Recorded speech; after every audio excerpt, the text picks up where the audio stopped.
Reasons behind Volkswagen Jetta ignition key problem and how to fix them.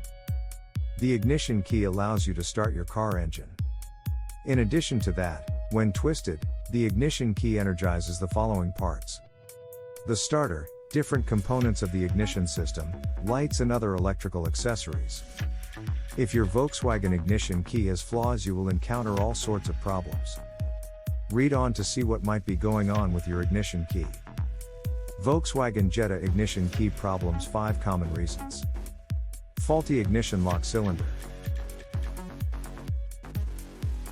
The most obvious cause of ignition key problems is a defective ignition lock cylinder.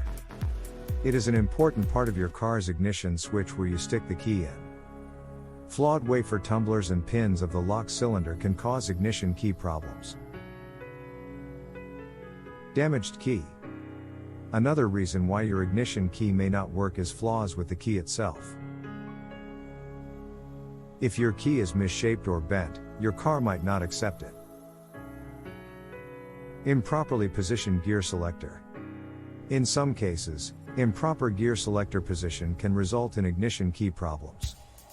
Therefore, make sure your Volkswagen's gear shifter is either in the P or N position. Defective steering wheel. If your ignition key is hard to rotate, chances are its steering wheel is failing. To figure out what's causing the problem, call a mechanic right away.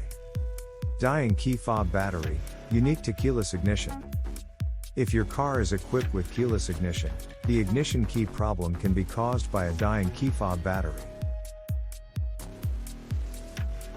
In conclusion, the ignition key is what operates the ignition switch of your Volkswagen Jetta. Problems in such an important part can prevent you from starting your car.